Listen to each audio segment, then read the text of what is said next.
Atenção! O presidente do STF concedeu liminar à APUESP determinando o pagamento dos dias parados na greve dos professores ocorrida entre 13 de março e 12 de junho. O governo do estado anunciou o pagamento em folha suplementar no dia 24 de julho, mas os valores provisionados referem-se apenas aos dias parados do mês de maio, não contemplando o ressarcimento aos professores dos descontos referentes aos 19 dias de março, 30 dias de abril e 12 dias de junho. Com isso, o governo do estado descumpre a ordem judicial.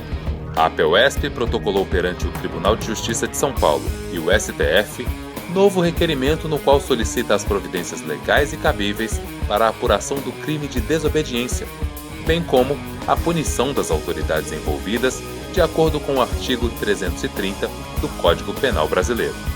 No mesmo requerimento, a APUESP solicita que seja encaminhado pelo Supremo Tribunal Federal pedido de intervenção federal no Estado de São Paulo, nos termos dos artigos 34 e 36 da Constituição Federal. Sempre estivemos convictos da justeza e legitimidade da nossa greve. Vamos às últimas consequências para fazer valer o pagamento dos salários aos professores e professoras que realizaram a greve e o direito de nossos estudantes à reposição dos conteúdos não ministrados. Por si só, nós vamos conseguir arrancar frutos dessa greve. Eu não tenho dúvida.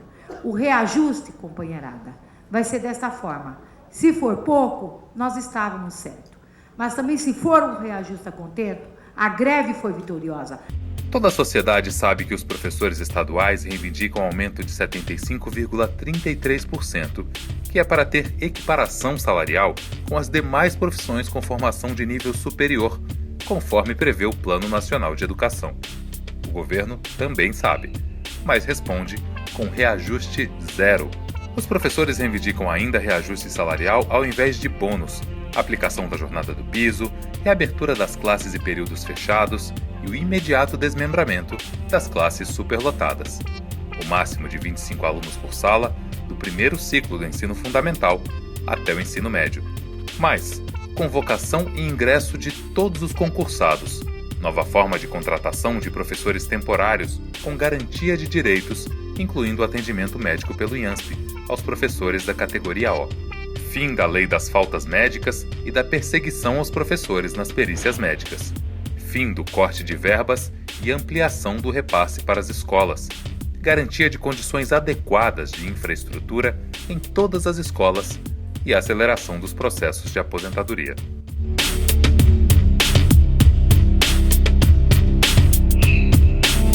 A data de 1º de julho é a data que o Estado enxerga, e eu enxergo como secretário, data base.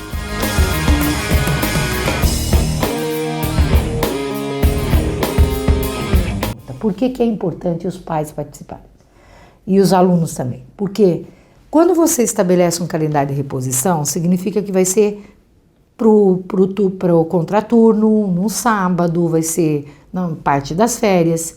E aí tem que ter acordo que o pai vai mandar os filhos para as escolas e os estudantes vão para as escolas.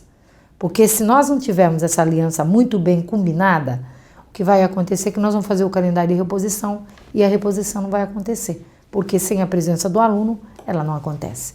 Então, nós precisamos agora da presença do aluno no processo de reposição das aulas.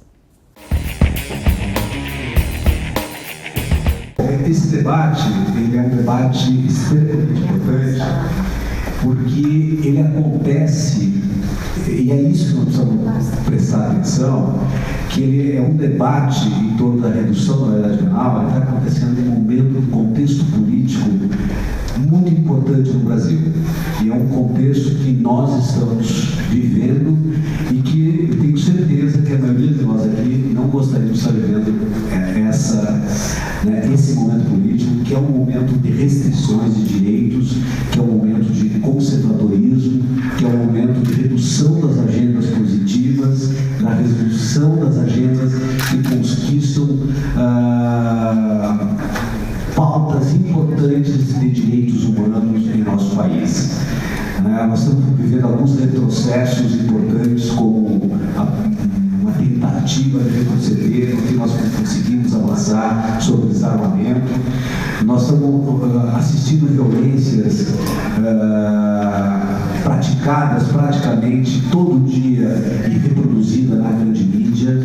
Nós estamos vivendo um clima de ódio bastante grande na nossa cidade, no nosso país, movimentos homofóbicos, xenofóbicos, e é dentro desse contexto político, né, que nós estamos discutindo a redução da moralidade penal. A gente precisa mostrar para a sociedade que a nossa juventude, que dos 12 aos 18 anos, é a fase de formação da juventude.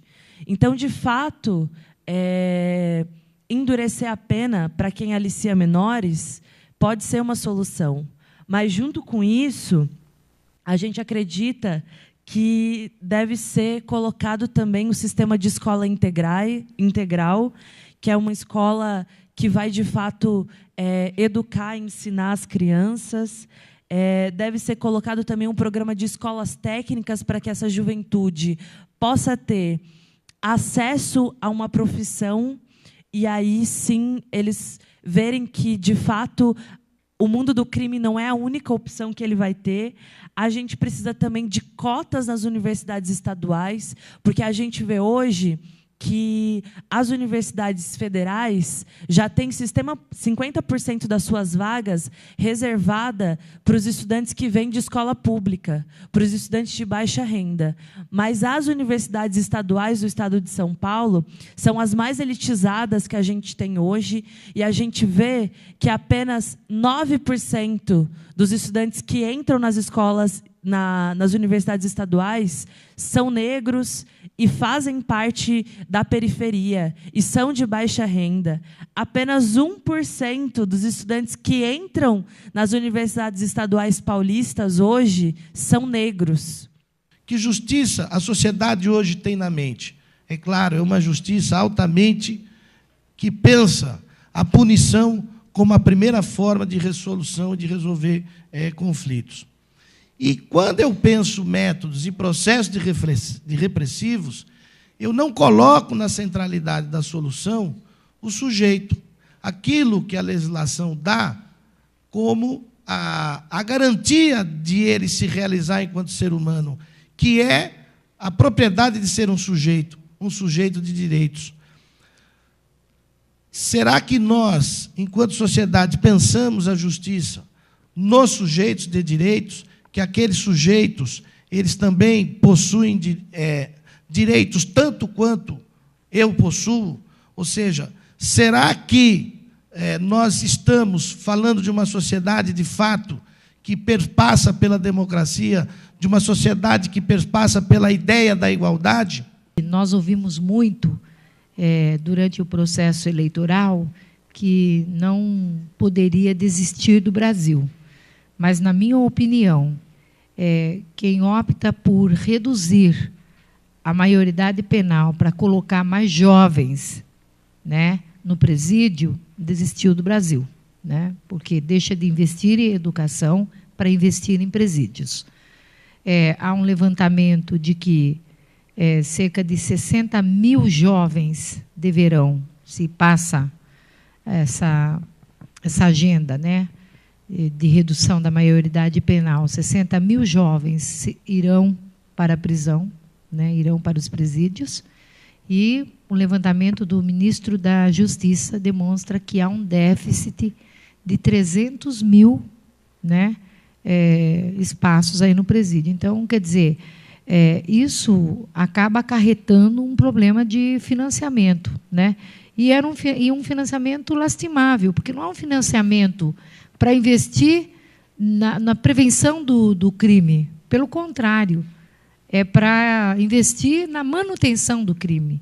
Isso, de certa forma, merece, sim, um olhar da sociedade, né, para que a gente consiga fazer com que essa agenda não seja aprovada.